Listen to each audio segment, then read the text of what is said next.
आपने कहा था कि राजपूत रजवाड़ों पर बड़ा आरोप लगाया था कि वो गद्दार हैं, इस तरह की बात कही थी। तो गद्दारी की थी राजपूत रजवाड़ों ने? देखिए मोतला जी, केवल राजपूत रजवाड़ों की बात नहीं जी, ये एक तिगड़ी बनी थी, तिगड़ी। अच्छा। जब यहाँ बाहरी आक्रमणकारी देश पे कब्जा करने का प्रयास कर रहे थे, देश में घुसने का प्रयास कर रहे थे, तो एक तिगड़ी बनी जी। उसमें राजपूत रजवाड़े रहे यहाँ, और विदेशी ब्राह्मण। ये ब्राह्मण नहीं जो हमारे देश के ब्राह्मण। अच्छा, ब्राह्मण भी दो तरह के थे? दो तरह के। कैसे कैसे? एक विदेशी ब्राह्मण जिन्होंने हमारे देश को बर्बाद करने का काम किया है। हाँ। एक ब्राह्मण वो थे जो हमारे स्वदेशी ब्राह्मण थे, हमारे देश के। हाँ। जिनके रजवाड़े रहे हैं। अच्छा, रजवाड़े रहे उनके। अच्छा, रजवाड़े भी हमारे गांव में, देहात में हमारे सबसे मिलकर रहते थे, आज भी रह रहे हैं। एक ब्राह्मण वो है जिन्होंने बाहरी आक्रमणकारियों के साथ में घुल मिल के सत्ता पर काबिज रहे 700 साल तक, 900 साल तक। अच्छा। और एक राजपूत रजवाड़े जिनका 1300 ईस्वी से पहले कहीं वजूद नहीं था। अब मुझे ही आप बता दो, ऐसा क्या हुआ जी 1300 ईस्वी से पहली सदी से लगा के और 1300 ईस्वी तक जी बाहरी आक्रमणकारी की घुसने की हिम्मत नहीं पड़ी। हमारे राजाओं ने, रजवाड़ों ने उन्हें मार के समुद्र में फेंकने का काम कर दिया जी। इसकी घुसने की ताकत नहीं हुई। और 1300 ईस्वी के बाद ऐसा क्या हुआ कि वो रजवाड़े, जो राजा रजवाड़े थे, उनका नामो निशानी मिट गया जी। और यहाँ राजपूत रजवाड़े शुरू हो गए। बाहरी जो विदेशी, यहाँ हमारे मुगल हो, आक्रांता हो, सारे के सारे वो यहाँ काबिज हो गए जी। और यहाँ 900 साल तक हम गुलाम रहे। इसका क्या कारण रहा मोतला जी, आप ही मुझे बताओ। कोई ऐसी बात नहीं, कोई वैसी बनाई हुई बात नहीं है। अच्छा, 900 साल गुलाम हम रहे। हाँ। पूरा देश को पता है, पूरी दुनिया को पता है। इसके कोई प्रमाण आपके पास हैं? इसके ताम्रपत्र हैं, सब निकल कर आ रहे जी। हमारे जो ताम्रपत्र हैं, शिलालेख हैं, जो हमारे विद्वानों ने किताबें लिख रखी हैं, मैं कोई अपनी तरफ से थोड़ा ही कह रहा हूँ जी। तो सारा का सारे सबूत हमारे पास हैं। नहीं तो गद्दार कैसे कह सकते हैं आप? एक बात बताओ, एक वो हमारा भारत 1300 ईस्वी से पहले जो दुनिया थलाती थी जिनसे जी, वो रजवाड़े सम्राट ऐसे से बड़े बड़े रहे। और 1300 के बाद जो हमारा 900 साल तक हम गुलाम रहे, तो गद्दारी तो किसी ने की है जी। ऐसा तो है नहीं बाहरी आक्रमणकारी यहाँ घुस के बैठ गए बस ही। किसी ने तो गद्दारी की है, तो देश के सामने तो स्पष्ट होना चाहिए। और गद्दारी जिसने की है, जिसे हम कह रहे हैं, वो उनसे बाहरी आक्रमणकारियों से मिलकर यहाँ सत्ता में भागीदारी करी। और उन्होंने यहाँ से अपना ताकत बना के जी यहाँ रहे और पूरे देश को गुलाम बनाया गया। इसलिए उनको गद्दार कहो, स्वार्थी कहो जी, या देश के साथ धोखा कहो, तो आप कुछ भी कह सकते हैं।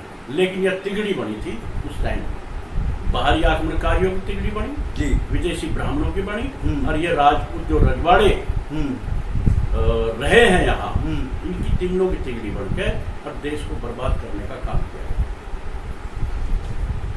नमस्कार, मैं नीरज मोतला और आप देखना शुरू कर चुके हो इंडिया 47। और आज मैं फिर वीरेंद्र सिंह जी के साथ हूँ। और वीरेंद्र सिंह जी चूँकि अपनी बेबाक बात करने के लिए जाने जाते हैं, हमने पिछली बार इनसे चर्चा की थी। जो देश का माहौल था, राजपूत रजवाड़े थे, और उसमें तमाम विषय पर प्रकाश डाला गया था। तो आज हम फिर से इनके पास हैं इतिहास की कुछ चर्चा करने के लिए। और जैसा कि आप जानते हैं कि राजपूत रजवाड़ों पर इन्होंने बड़ा आरोप लगाया था, गद्दारी का भी शब्द यूज हुआ था। हालांकि हम हमारे तरफ से नहीं कह रहे हैं, किसी के लिए शब्द नहीं यूज होना चाहिए। तो आज हम फिर से इनसे बात करेंगे कि इनका इतिहास को लेकर के क्या अध्ययन है और अपनी तरफ से ये क्या कहना चाहते हैं। वीरेंद्र सिंह जी, आपका बहुत बहुत स्वागत है। आपका भी मोतला जी, आपके चैनल का बहुत बहुत धन्यवाद। अच्छा ये बताइए वीरेंद्र सिंह जी कि आप काफी गुस्से में नजर आ रहे हो आजकल इतिहास को लेकर के। इतिहास का हमें लगता है कि आपने बहुत ज्यादा अध्ययन कर लिया है या बहुत ज्यादा सबूत आपके पास हैं, इतना गुस्सा क्यों है? देखिए मोतला जी, आज हमारा देश बहुत गंभीर स्थिति में है जी, डर और भय की स्थिति में जी। हमने कई बार कहा कि जो पुरानी बात होगी, जो इतिहास हो गया पहले, उसे छोड़ के अपना देश को आगे बढ़ाने की बात करें, देश को ताकतवर बनाने की बात करें और सभी को विकास की बात करें जी। लेकिन कुछ ताकतें जिन्होंने हमारे देश को बर्बाद किया जी, 200 साल तक गुलाम रखा जी, वही ताकतें आज डर और भय दिखाकर वो उस इतिहास को थोपना चाह रहे हैं जो झूठा इतिहास बनाया गया जी, और जो सही इतिहास है उसको दफन करने की बात कर रहे हैं। अच्छा, सही इतिहास कौन सा है, झूठा इतिहास कौन सा है? सही इतिहास तो यह है कि 1300 ईस्वी से पहले जी हमारे जितने सम्राट राजा रजवाड़े रहे हैं जी, बाहरी आक्रमणकारी की हिम्मत नहीं पड़ी कि हमारे देश में घुस जाए जी, उन्होंने मार मार कर समुद्र में फेंक दिया जी। ये तो सच्चा इतिहास है जी। ऐसा क्या हुआ, ऐसा कौन सी ताकत कमजोर हुई इनकी जो 1300 ईस्वी के बाद वो आक्रमणकारी हमारे देश में घुसे और 900 साल तक हमें गुलाम बनाया, बर्बाद कर दिया पूरे देश को। आखिर ऐसा क्या हुआ है, क्या गलत हुआ है?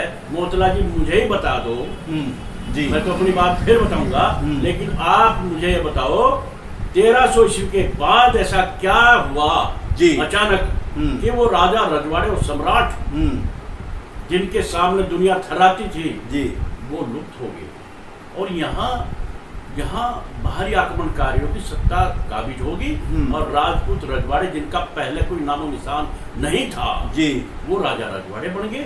ये क्या कारण रहा, मैं आपसे पूछना चाह रहा। अच्छा, आप ये कहना चाहते हैं क्या वीरेंद्र जी कि ये तिकड़ी का मतलब ये है कि विदेशी ब्राह्मण जो मिस्र से आए, यूनान से आए, यूरेशिया से आए और यहाँ के जो देसी रजवाड़े थे जो बाद में बने 13वीं ईस्वी के बाद, और जो विदेशी आक्रांता थे उनकी तिकड़ियों का तालमेल हुआ, साठगांठ हुई और ये देश के साथ कहीं ना कहीं धोखा था, मिली भगत थी और इन्हीं तीनों की यानी तिकड़ी के कारण ही जो पुराने इस देश के सम्राट थे, राजा थे, वो किसी भी जात के यानी सर्वजन समाज के थे, उसमें सभी समाज के थे, गुर्जर भी थे, जाट भी थे और ब्राह्मण, देसी ब्राह्मण राजा भी थे, वैश्य भी थे यानी बणिये भी थे, दलित भी थे और कुशवाहा थे, राजभर थे, पासी थे, मौर्या थे, रोड थे, अहीर थे, सभी जाति के लोग थे। आप ये कहना चाहते हैं कि वो तिकड़ी कहीं ना कहीं देश के साथ उन्होंने सत्ता के लालच के चलते धोखा किया है?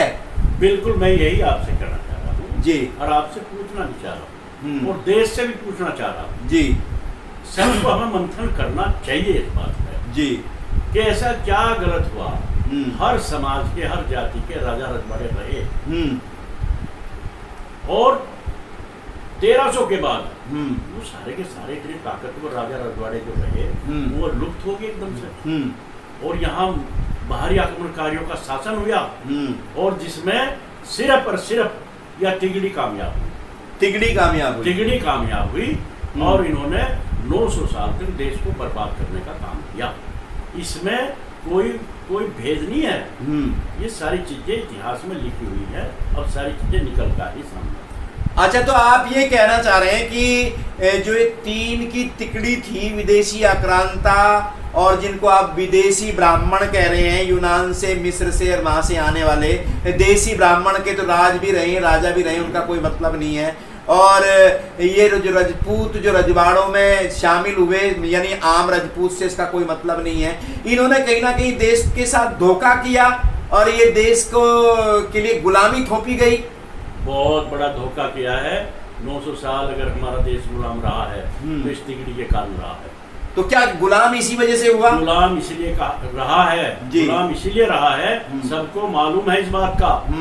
और इसे हम गद्दारी कहें, धोखा कहें देश के लिए, या इनकी स्वार्थ की भावना कहें जी, ये सारी चीजें हैं लेकिन ये सच है, ये सच है कि 900 साल गुलाम रहा जी।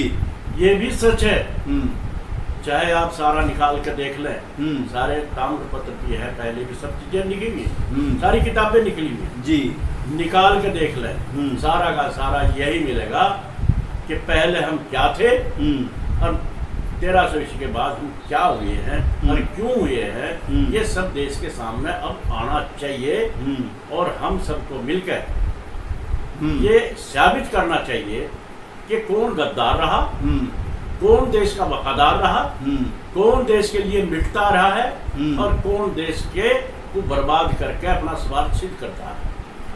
अच्छा, ये बताइएगा कि विदेशी आक्रांताओं की शुरुआत 13वीं ईस्वी के आसपास होती है और फिर 16वीं ईस्वी के बाद यानी 17वीं ईस्वी के उत्तरार्ध के आसपास यहाँ ईस्ट इंडिया कंपनी का आना जाना शुरू हो जाता है।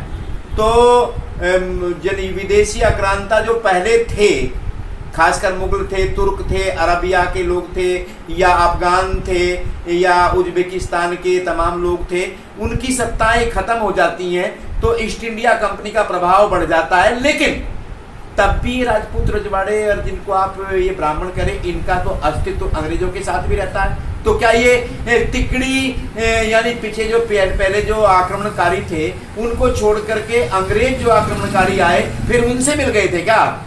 ये बहुत बड़ा विषय आपने छेड़ दिया जी जी। इस तिगड़ी के कारण पहले 1300 ईस्वी के बाद इनमें आपस में समझौता हुआ और इन्होंने सत्ता में भागीदारी की जी। जब इन्हें लगा कि आपका जो आपने गड़बड़ की है वो खुलता जा रहा है, तो धोखा किया है, दगा किया है, विश्वासघात किया है, वो सब आपके सामने खुलता है जी। और ये राजा रजवाड़े बनने के बाद ये लोगों के साथ अन्याय और जुल्म इन्होंने करना शुरू कर दिया। उस विदेशी ब्राह्मण ने अन्याय शुरू कर दिया, यहाँ इतने इतने बड़े बड़े जुल्म किए हैं, जो पाखंड बनाने का काम किया, अछूत बनाने का काम कर दिया, उन्हें इतना परेशान कर दिया। क्या मैं आपको कहूँ, इस बात को कहते हुए भी डर लगता है जी। ये तो किया है विदेशी ब्राह्मण ने, डर लगता है, शर्म लगती है, शर्म लगती है जी। उस बात को हम कहें तो शर्म लगती है। ऐसा हाल एक हमारे देश का कर दिया, हमें आपस में अलग कर दिया, अछूत बना दिए, पाखंड बना दिए और महिलाओं के साथ जो अत्याचार किया है, एक तो वो किया। दूसरे महिलाओं के लिए कहा जाता है कि पुणे में और उसके आसपास त्रावणकोर में जहाँ पेशवाई सत्ताएं थी यानी ब्राह्मणों की सत्ताएं थी, वहाँ गरीब महिलाओं को, पिछड़ों को और दलित आदिवासी महिलाओं को स्तन तक ढकने का अधिकार नहीं था। स्तन ढकने जो ढकना चाहते उस पर टैक्स लगाते थे, उस पर टैक्स लगाते थे, टैक्स लगाते थे जी। और जो स्तन जबरदस्ती ढकती थी उसके स्तन काट दिए जाते थे। इतना बड़ा जुल्म, हाँ, ऐसा अन्याय किया है हाँ। कि जब याद आती है तो रोना आता है भाई जी। अच्छा, दुख होता है इस बात को, इतना बड़ा जुल्म इन विदेशी ब्राह्मणों के द्वारा यहाँ किया गया जी। और उससे ज्यादा अन्याय जो राजपूत रजवाड़े इनसे मिले हुए थे, वो इनको सपोर्ट कर रहे थे, अय्याशी कर रहे थे और देश को परेशान कर रहे थे। वो यहाँ तक करते थे, एक किसी की शादी हो आई तो सबसे पहले उस राजा रजवाड़े के वो सुहागरात महाम लाते थे। इतना बड़ा जुल्म। ये तो इसका क्या प्रमाण है? इसका प्रमाण तो सब जगह है, तो लिखा है यार किताबों में। अच्छा हाँ, प्रमाण है इसका कि पहले सुहागरात उसका राजा के जाती थी। अच्छा, महिलाएं, मतलब ऐसा कोई प्रमाण है? प्रमाण है सारा। ये बहुत गंभीर आरोप है। गंभीर नहीं, आरोप है। अच्छा, तब ये यानी आप प्रमाण के आधार पे कह रहे हैं या आरोप के आधार पे कह रहे हैं? आरोप क्यों लगाऊंगा? अच्छा, प्रमाण के आधार पे आरोप क्यों लगाऊं? अच्छा, स्तन का आरोप मैं क्यों लगाऊं जी? ये तो सब लिखा हुआ है। अच्छा, सब है। अच्छा, आज भी कहीं ना कहीं लोग बात उसी चीजों को एक दूसरे से बतावे हैं, कहे हैं और ये लिखा हुआ है। अच्छा, लिखा हुआ, ये सब चीज हुई है। और जब ये बात होगी तो पूरी जनता रजवाड़े आपस में इन्होंने आपस में लड़ना शुरू किया। और जब देखा यहाँ देश में तो फिर यहाँ से ईस्ट इंडिया कंपनी धीरे धीरे घुसनी शुरू जी। ईस्ट इंडिया कंपनी ने यहाँ आके अपना कारोबार के बहाने यहाँ घुसे। और धीरे धीरे देख लिया कि यहाँ तो बहुत बुरा हाल है, यहाँ तो एक दूसरे को खत्म करने पे है, एक दूसरे को नीचा दिखाने पे है, ऊंच नीच का बहुत बड़ा छुआछूत का है यहाँ। ऐसा हालात उन्होंने यहाँ देखी और धीरे धीरे करके वो देश पे फिर अपना कब्जा शुरू कर दिया। यानी जो पहले विदेशी आक्रांता थे, खासकर जो अरब से, तुर्क से, अफगान से आए थे, उनका अस्तित्व खत्म हो गया, उनका अस्तित्व खत्म होना शुरू हो गया। और ये जो अन्याय जुल्म कर रहे थे यहाँ, जो विदेशी ब्राह्मण हो चाहे रजवाड़े, राजपूत रजवाड़े हो, इनमें आपस में फिर दोनों में तालमेल हुआ जी। इनमें दोनों में फिर तालमेल, यानी दूसरी तिकड़ी बन गई है। दूसरी तिकड़ी फिर ईस्ट इंडिया कंपनी से बनाई जी। देखो कमाल कितना है मोतला जी। पहले इन्होंने बाहरी आक्रमणकारियों को यहाँ तिकड़ी बना कर लेकर आए, और जब इनका पेट इधर से भर गया, यहाँ इधर कुछ दिखा, यहाँ काम ठीक नहीं चल रहा, तो दोनों ने मिलकर फिर ईस्ट इंडिया कंपनी से फिर तिकड़ी बनाई। यानी आपका सीधा सीधा आरोप ये है कि जो विदेशी ब्राह्मण जिसको आप कह रहे हो और जो राजपूत रजवाड़े हैं, इन दोनों ने मिलकर के 2 बार तिकड़ी बनाई। एक बार तिकड़ी बनाई जो अरब से लोग आए, ईरान से, इराक से, या तुर्क से आए, या फिर आप उज्बेकिस्तान या अफगान से लोग आए अंग्रेजों से पहले। एक बार तो तिकड़ी उनके साथ बनाई और दूसरी बार की तिकड़ी बनाई अंग्रेजों के साथ, ईस्ट इंडिया कंपनी के साथ। आप ये कहना चाहते हैं? जी बिल्कुल। ये भी कोई मेरी बनाई हुई बात नहीं है जी, ये सबके सामने जी। ईस्ट इंडिया कंपनी आई, ईस्ट इंडिया कंपनी के साथ ये लगे, दोनों के दोनों, और लगने के बाद में वो काल खत्म करवा दिया बाहरी आक्रमणकारियों का, और फिर यहाँ धीरे धीरे इनका शासन हुआ, इनका शासन होगा।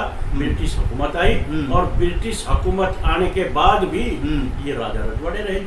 अच्छा, देखो कमाल, फिर भी राजा रजवाड़े रहे, फिर भी विदेशी ब्राह्मण उनके वजीर और वो रहे वहाँ बैठे जी। फिर भी यही ताकत में रहे तुम दोनों, और देश को गुलाम बनाने का काम फिर भी बराबर चलता है। अच्छा, तो ये बताइए वीरेंद्र जी कि आपके हिसाब से जो 13वीं ईस्वी के बाद विदेशी लोग यहाँ सत्ता में काबिज हुए, 13वीं से पहले अगर आपकी बात माने तो यहाँ सब देसी राजाओं का राज था, और राजपूत लोगों को छोड़ करके सभी जातियों के लोगों की सत्ता थी, जैसा कि आप कह रहे हैं। आपका जो भी अध्ययन है 13वीं ईस्वी से 1947 तक का जो काल है, उस काल को आप किसका काल कहेंगे? गुलाम काल कहेंगे या किसका काल मानेंगे? ये हमारे देश के लिए तो गुलाम काल रहा। गुलाम काल है हमारे देश के लिए तो बहुत बड़ा गुलाम काल रहा है। 1300 ईस्वी के बाद 1947 तक का गुलाम काल रहा है।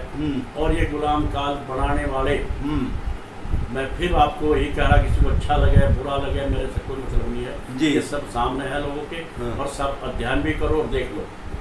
यानी यही लोग रहे, दोनों 2 तिगड़ी इकट्ठे होकर बाहरी आक्रमणकारी को, अरबों को यहाँ लेकर आए जी। उनका शासन रहा। जब इधर से पेट भर गया, फिर दोनों इकट्ठे हो गए, और इकट्ठे करके फिर ब्रिटिश हुकूमत को लेकर आए, ईस्ट इंडिया कंपनी को यहाँ लेकर आए। और 1947 तक, जब तक देश आजाद नहीं हुआ, तब तक वो चूंकि तू राजा रजवाड़े पड़े रहे। जब देश आजाद हुआ और फिर देश इकट्ठा हो गए और उसको सारे रजवाड़े खत्म करके तब भारत का निर्माण किया जी। अच्छा, हम अब आते हैं 13वीं ईस्वी से पहले, जैसा कि आपने बात किया 13वीं ईस्वी से पहले जो राजा हैं, जो सम्राट हैं, वो बड़े बड़े सम्राट देखने को मिलते हैं। आप आज हम इस पर भी आपसे बात करेंगे। तो उसमें जो एक काल है वो पहली ईस्वी से अगर हम लगाएं, या पहली ईस्वी से भी हम पहले लगाएं, यानी हम ये समझें कि महात्मा बुद्ध से लेकर के और उनसे जो हड़प्पा, मोहनजोदड़ो तमाम सभ्यता मिलती है, उसमें कहीं ना कहीं भारत के लोगों में बड़ी भारी नैतिकता है, ईमानदारी है, और वो 13वीं सदी तक लगातार चलती है। और इसीलिए ऐसा नहीं है कि विदेशी आक्रमणकारियों ने आक्रमण ना किया हो देश पे, ये तमाम कोशिशें की हैं, लेकिन वो 13वीं ईस्वी तक कामयाब नहीं होते। तो किन किन राजाओं का राज ऐसा रहा, आप इसमें क्या प्रकाश डालेंगे? पहले से सम्राट कनिष्क रहे हैं जी, यानी गुर्जर सम्राट कनिष्क रहे हैं। अच्छा। और सम्राट हर्षवर्धन रहे हैं, जो बनिया समुदाय के थे। बनिया समुदाय के रहे हैं। पाल काल रहा है जी, मतलब पाल वंश रहा है जी। और हमारा गुर्जर प्रतिहार सम्राट भी बहुत, गुर्जर प्रतिहार राजा रहे हैं। मौर्य काल भी रहा है, जिसमें अशोक थे, चंद्रगुप्त मौर्य थे, सम्राट रहे हैं जी। बड़े बड़े सम्राट रहे हैं और सबका काल रहा है। गुप्त वंश भी रहा है, वंश रहा है, बणियों का राज रहा है, ये सब उनका राज रहा। अच्छा, ब्राह्मणों का राज भी रहा है इसमें? ब्राह्मणों का सबका रहा है, जाटों का भी रहा, यादवों का रहा, अहीरों का रहा, चमारों का रहा जी। सबका काल रहा, सबके सम्राट रहे जी। नैतिकता थी उनके अंदर छुआछूत नहीं था।